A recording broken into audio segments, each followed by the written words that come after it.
Bonjour and welcome to French Footprints, the podcast sharing steps you can take towards raising bilingual children. I'm your host, Amy Mann, founder of Un et Trois Petits Pas, where I teach parents and children how to introduce French at home in fun, engaging, and accessible ways.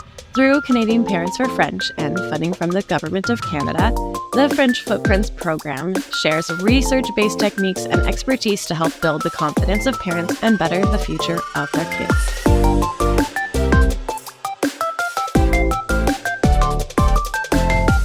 In today's episode, we're joined by a very special guest who will help us dispel common myths and concerns about teaching French to children at a young age. So please welcome Lauren Barlow, a registered bilingual speech and language pathologist, owner of Speech Language Ottawa, and new mom. Lauren supports language learning, improving clarity of speech, early literacy, and social skills for children with a range of challenges. She's a strong believer in the benefits of bilingualism. So welcome, Lauren. It's such a pleasure to have you with us today. Thanks so much for having me, Amy, and for giving me the opportunity to help some parents feel more confident in teaching French to their children. Let's start by addressing some of the misconceptions that often deter parents from introducing French to their children at a young age. So one myth that I frequently encounter is the belief that if children learn French before mastering English, it might delay their speech development. So Lauren, could you shed some light on this concern and share your professional perspective? Absolutely. So that was a really common belief before we were able to do research into bilingual language acquisition. We now know that bilingual children reach their milestones at the same age as their monolingual peers. And I think that the perception that parents have of bilingualism leading to language delays can be related to the fact that they might look at, for example, a child's vocabulary in one language and think that it's smaller than their peers. But if you look at the two languages and you add up the number of total words that they have, for example, you'll see that they have just as many words. So bilingual children are going to meet their milestones. They'll say their first word at the same time as monolingual children. They'll start combining words at the same time as monolingual children. They'll understand 1- and 2-step commands, and they'll have vocabularies that are the same size as their monolingual peers. So one thing that parents can do if they're looking at vocabulary would be to add up the words in each language to see what the total is, rather than looking at each language on its own. You look at their cumulative language skills. Mm-hmm. And I think you're right that it is often that they're comparing maybe their child, or they're comparing a bilingual child to a monolingual child, and they're hearing, that there's a lot more descriptive words being used by the monolingual child, but then they forget that they're just comparing the one language. But that child might then go off and just be able to swap to another language. So it makes total sense, of course, because every word counts, right? It's like they have all of these words. You're just comparing them with that one language. That's right. And I think as well, sometimes parents will see their child doing what's called code mixing, which is you'll be saying something in one language and then swap in a word in your other language. But that's actually extremely common in bilingual speakers. And it's really just the child using all of their resources to get their message across. If they know that the person that they're speaking to speaks their second language, then instead of just not having a word to fill in, they can pull from their other language and fill it in. It really just shows their flexibility in using those two languages. And children are very resourceful when they are learning language. And it's so normal too, right? Like I hear all the time here in Ottawa, there are bilingual speakers everywhere, and you always hear adults code mixing as well. So it's really cool that children have that ability. Totally. Yeah. And even myself, sometimes there's a word that's just perfect in your other language, and there's nothing that quite fits the bill in the language that you're speaking. And so if you know that your conversation partner speaks your second language, then you can pull that perfect word and use it. Yeah, it's so cool. It's also funny. I used to work at the NEC, which is a very bilingual environment. And when I first started, it was such a natural thing for everybody. All the employees there just swapped from English and French. And for me, I was so used to being, either in an English environment or a French environment. So for me, I really had to adapt to be able to just switch my brain to be able to use both at the same time. So that's something that I always tell parents is when they worry about that code switching, but it's not something to worry about, right? Not at all. In fact, bilingual language acquisition has a lot of cognitive benefit. So, for example, children who are bilingual do better on ambiguous figure tests. So those are those tests that, for example, it looks like it could be a rabbit or a duck. And some people see a rabbit and some people see a duck. And most people switch back and forth between those two images. And when we do tests like that with bilingual children, it shows that they're able to switch back and forth more readily than monolingual children, which is a demonstration of their cognitive flexibility. And part of that may come from the fact that when a bilingual child is learning language, they know that there are two labels for an item. And so instead of relying on what monolingual children do, which is if there's a new word that they hear, they'll look for an unfamiliar item in their environment and they'll connect that new word to the unfamiliar item. But a bilingual child knows that an item can have multiple labels. And so they have to figure out what that new word means in different ways by looking at social cues, looking at the mouth of the speaker. And so it builds up their cognitive flexibility. That is so cool. I knew about their ability to just switch back and forth with those images, but I didn't think of it in that way. Isn't that amazing? It's so cool. It's so cool. Language learning with young children is just incredible. It is. So another thing that I sometimes hear from parents is the mindset where parents think, I don't speak French, so my children won't be able to, since I won't be able to help them.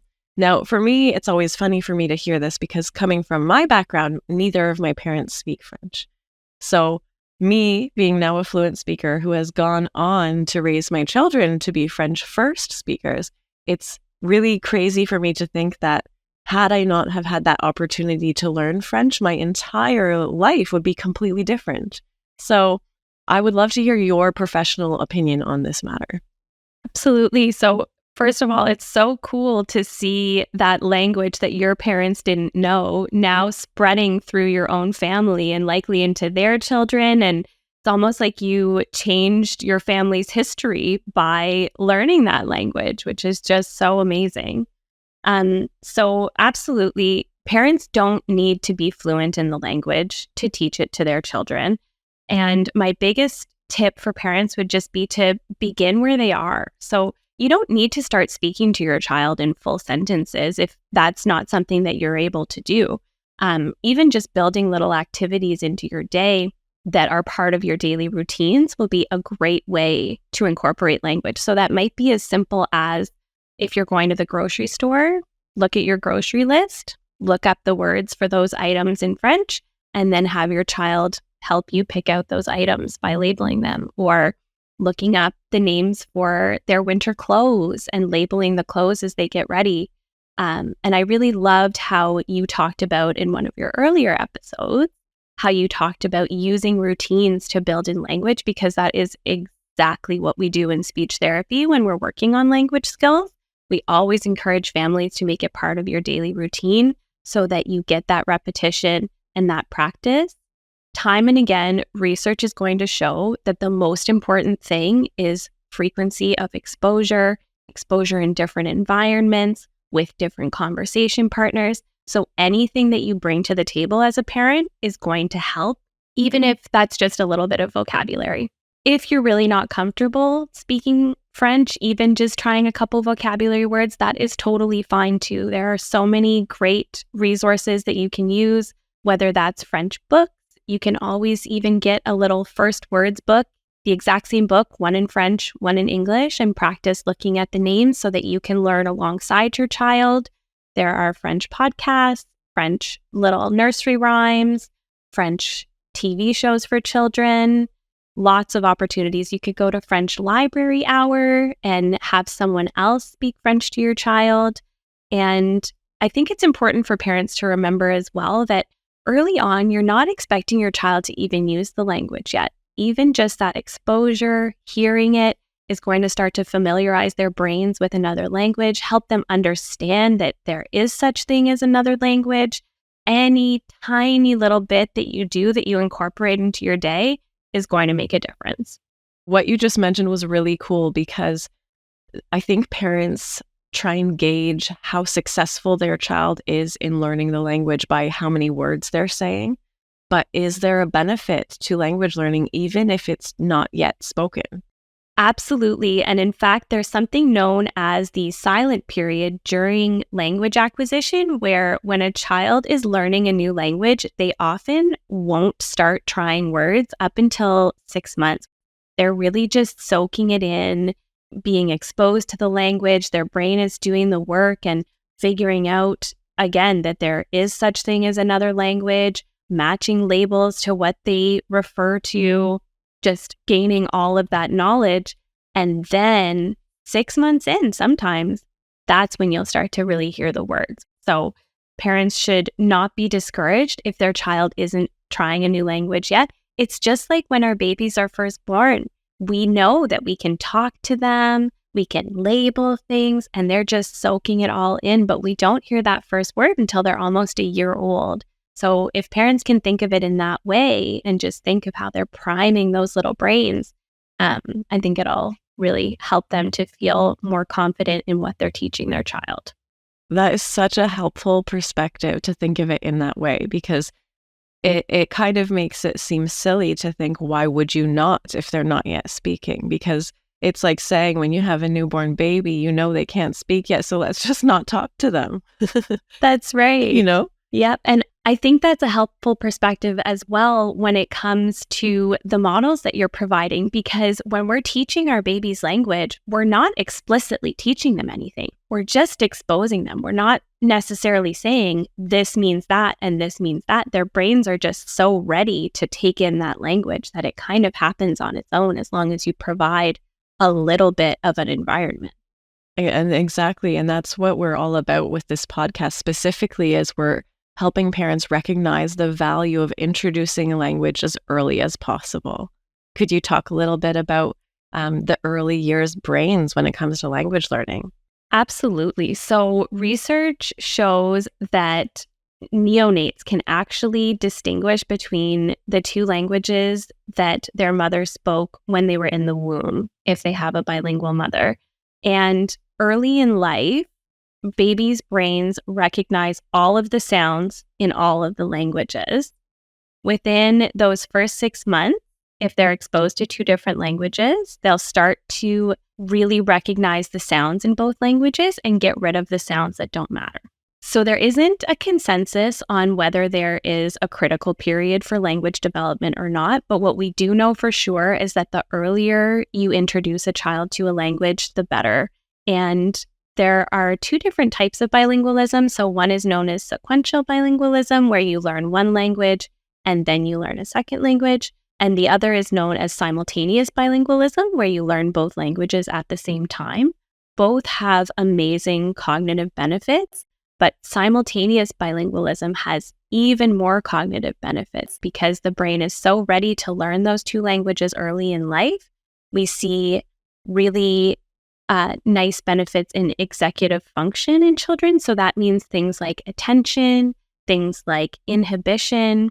And that's because children's brains learn to tune out one language, to listen to the other.